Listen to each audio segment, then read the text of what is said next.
Kris Boyd has come out yet again, following Rangers' draw with Hibs, and has unleashed fury on Rangers manager Phillipe Clement. In today's video, we will watch and react, all whilst going over all of the latest Rangers news from the last 24 hours. There is so much to cover in today's video, but first, hit the like button and subscribe to the channel for daily Rangers content. Kris Boyd issued a Rangers reality check as he blasted more excuses, as the dreadful away record extended to just 4 wins in 15 outings. The Ibrox hero called out the shocking stat after the breathless 3-3 draw with Hibs, as he refused to blame penalty controversy for the dropped points in the capital. Rangers had been 2 goals to the good in the first half, and were then 3-2 ahead before the hosts clawed level again to claim a share of the points. Phillipe Clement was furious post-match as he questioned a penalty awarded to Hibs when Josh Campbell went down in the box under challenge from Yanis Hadji. Have a watch. Yeah, Phillipe Clement's clearly not agreeing with the officials that was a penalty, Neil. We'll take a look at it again. You all three agree that the decision the referee made on the pitch was never going to be overturned, whatever decision the referee made. But do you understand from a manager's point of view why you'd be totally, frustrated? I understand why he thinks it shouldn't be a penalty.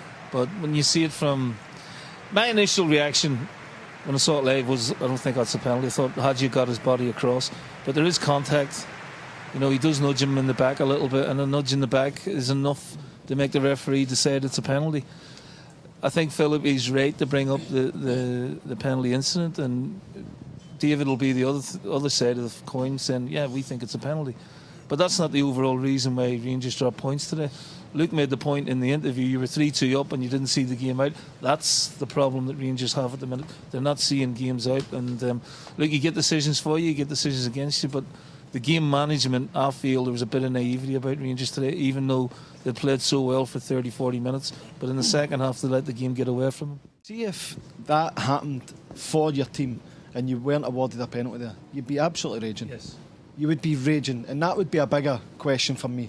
If a penalty wasn't awarded there, you'd be looking saying, why is it not awarded? And then you can, point to that, to the fact of maybe dropping points. Rangers were in so much control in the first half, and then they started to knock the ball about and they get comfortable and allowed Hibs to kind of regroup, if you like. And then the second half, they get themselves in front again and they don't get to see it out. So they've not drawn the game because of that penalty decision. It's 4 wins, and it's 4 wins in the last 15 games away from home for Rangers. If you score 3 away from home, boy, go win the game. You got to win the game. If you're Celtic or Rangers, you got to win the game. The Sky Sports pundit said, "It is 4 wins in the last 15 games away from home for Rangers. It's not good enough. You've got to win the game." They didn't win the game. That's the reality of it. We can go on about penalty kicks. It's more excuses, it's more refereeing problems, but the reality is Rangers went 3-2 up again and failed to see out a game.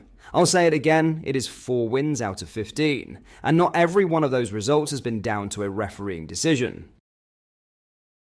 What are your thoughts on Boyd's words, and is Clement constantly making excuses? Let me know in the comments. In some other news, Nico Raskin will be unavailable for Rangers against Dundee due to a suspension. The Ibrox midfielder will be forced to sit out the trip to Dens Park on Thursday, January 9th, after receiving his 6th booking of the season.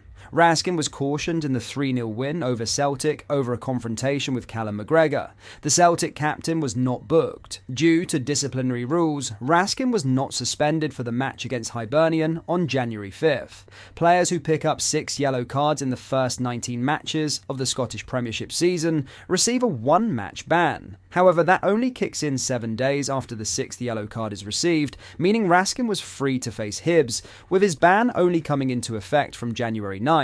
Raskin was previously rested by Phillipe Clement with a view to keeping the midfielder free from suspension for the match against Celtic. The Ibrox boss admitted he rotated his side for the match against St Mirren in order to keep Raskin eligible for the derby at Ibrox. The Belgian midfielder captained Rangers to victory against Celtic, but picked up his 6th booking to lead to a suspension. Raskin was previously booked against Dundee United, St Johnstone, St Mirren, Aberdeen and St Johnstone for a second time. Philippe Clement has admitted he faces a major Rangers selection puzzle on Thursday after an injury to Dujon Sterling. The 25-year-old was forced off against Hibernian with a foot issue on Sunday and is now a doubt for the midweek trip to Dens Park. Clement is already without John Souttar, and Leon Balogun remains a doubt to come back into contention. It leaves the Rangers manager with just Robin Proper as a recognised first-team centre-back with Leon King, and Clinton Anciala drafted into the matchday squad. Asked for an update on Sterling, Clement explained, "I don't have a clue for the moment. So Dujon got a kick on his foot. He had to come off because of that. So we will see how serious the injury is. I don't know if Leon will be back, and for sure not others. So we need to puzzle towards Thursday, so we will focus on that the next couple of days." Pushed for any timeline indication on a return for Souttar, Clement added, "That will be still several weeks. He will not be back in a short time." In other news, John Lundstram has revealed the highlight of his career was scoring the goal that sent Rangers to the Europa League final. The midfielder left Ibrox in the summer after 3 years at the club to move to Turkish football with Trabzonspor, and he admitted his ambition is to reach the same level of fans, a claim he received at Rangers after he netted the third and clinching goal in the semi-final second leg at Ibrox in a 3-1 win in 2022. He said, "My relationship with the fans at Rangers reached a great level, and that is my aim for the same to happen at Trabzonspor. I've had 2 memorable moments in my career. The first was to score my first English Premier League goal against Crystal Palace for Sheffield United. It was a huge moment for me. Of course, it was my dream to play in the Premier League when I was a kid. For that to happen, for my family to watch me, there was emotional. But the best moment in my career was when I scored the winning goal against RB Leipzig in the Europa League semi-final for Rangers. It's probably even better than the goal I scored in the Premier League. That night was a moment of destiny for everyone at Rangers Football Club, but being the player who scored the winning goal was also my most special moment. I'll never forget that moment. Rangers legend Barry Ferguson has emerged as a staunch defender of sports science in football, responding to criticism directed at manager Phillipe Clement. Clement has faced scrutiny for, according to some critics, relying too heavily on the metrics and recommendations provided by his backroom medical team. Ferguson, however, posits a nuanced view that highlights the importance of marrying data-driven insights with the intuition and experience of players. And Ferguson, he couldn't have played until the ripe old age of 37 without modern interventions from the medical departments at his football clubs. He told the Daily Record, "We've all heard the debate over sports science and whether or not Philippe Clement has been guilty of paying too much attention to the stats and the data. Well, if I was him at Easter Road on Sunday, I would turn around to the same 11 who started on Thursday and tell them to get back out there and go again, no matter what the laptops are saying. Wrap them up in cotton wool, give them a warm down and a session with the masseur, then roll them back out against Hibs and demand the same again." I'm not against sports science, far from it.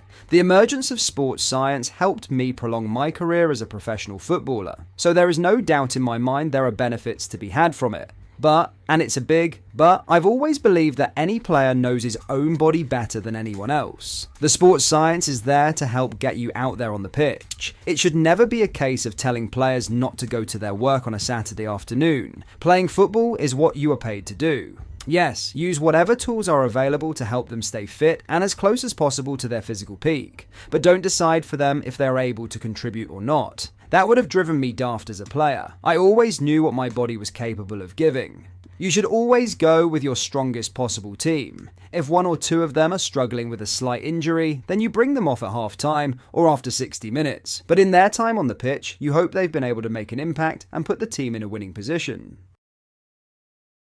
That brings us to the end of today's video. Let us know your thoughts down in the comment section below.